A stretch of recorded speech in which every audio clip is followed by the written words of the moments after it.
सामाजिक गणमाध्यम बारंबार ओडिया राज्य और वंदे उत्कल जननी गान विरोध में खराब भाषा प्रयोग करने ओडिशा को भांगापी किसी दुर्बृत्त चलाई प्रयास जहाँकि राज्य तथा देशर अखंडता प्रति विपद सृष्टि करने और एभली अपप्रचार करथिबा व्यक्ति विशेषों विरुद्ध में दृढ़ कार्यानुष्ठान ग्रहण करने आगक आसी सोसाइटी चेंजर संगठन।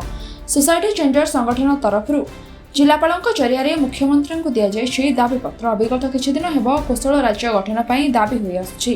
केवल सेतिकी नुहे, संबलपुर आईआईएम उद्घाटन उत्सव में मंच में प्रधानमंत्री और मुख्यमंत्री उपस्थित थिबा बेले किछि लोक जय कौशल नारा देथिले एवं पुलिस प्रशासन सेमानकु आहत करथिला। किंतु दशंधि धरी जनगणना रिपोर्ट रे ओडिशा रे कौशली बोली भाषार कौनसी उल्लेख नहीं।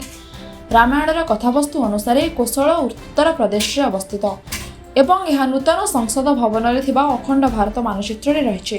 तेणु एभली देशद्रोही मानकु आईन अनुसार दंडित करने को दाबी करिछि सोसाइटी चेंजर संगठन। जिलापाल को आज भेटा एपाई आसु कारण आमर सामाजिक गणमाध्यम किसी दुर्बृत्त अच्छा जो मैंने कि आम पश्चिम ओडिशार निरीह लोक मानू भड़केवा जाए ओडिशा को गाली देउछंती एवं गोटे मिथ्या प्रहेलिका सृष्टि करुछंती।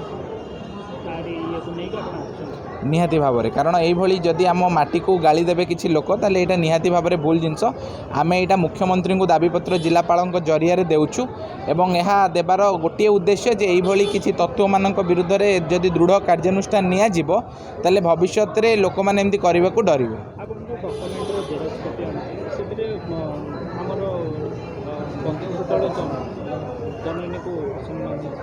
निश्चित भाव में वंदे उत्कल जननी को असम्मान करछन्ति, प्रभु जगन्नाथ को असम्मान करछन्ति एवं यही दुर्बृत्त माने जदि आपण देखिबे एमाने कंटिन्यूअसली ओडिशा को भी गाली दउछन्ति एवं समस्तंकर जे भी धरंतु पोस्ट कला समस्त कमेंट रे जाई कि एमाने किछि ना किछि गाली दियंती। यह निश्चित भाव में भूल जिनस एवं आमे याकु विरोध करूछु।